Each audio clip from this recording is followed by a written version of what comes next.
Bang, untuk mengobati cacar daun funginya apa? Jadi untuk cacar daun itu kan dikenal juga dengan istilah bercak daun ya. Kalau misalkan tanaman cabai kita ada bintik-bintik ya.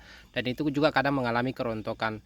Yang pertama itu untuk pengendalian, yang pertama perhatikan pH media tanam. Kalau misalkan musim hujan, asupi kebutuhan kalsium. Bisa disemprotkan kalsium. Terus juga bisa ditabur misalkan kalsium yang murah-murah, misalkan kapur dolomit untuk menaikkan pH tanah. Karena bercak daun itu biasanya juga pengaruh dari pH tanah yang drop. Terus untuk penggunaan fungisida, kalau misalkan bercak daunnya masih gejala-gejala ringan, gejala-gejala awal, saya rekomendasikan bisa menggunakan bahan aktif Mancozeb, misalkan merek dagangnya Primazeb seperti ini. Walaupun ini untuk fungisida Primazeb ini bahan aktifnya Mancozeb itu hanya untuk melindungi, tetapi kalau misalkan masih gejala ringan, itu biasanya masih bisa tertangani ataupun masih bisa pulih.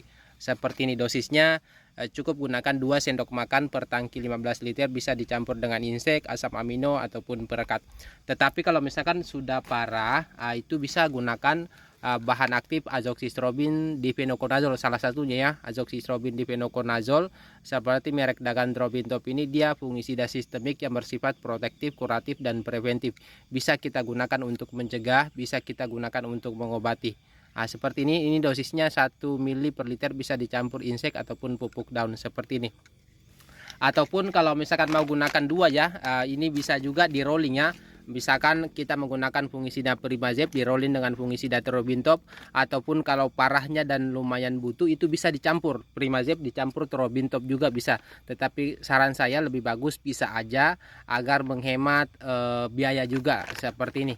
Ini kalau misalkan kawan-kawan mau gunakan fungisida Primazeb dan Drobintop ya, bisa cek di keranjang di bagian pojok kiri bawah itu, sertakan link pembeliannya. Langsung aja ya dibeli di keranjang.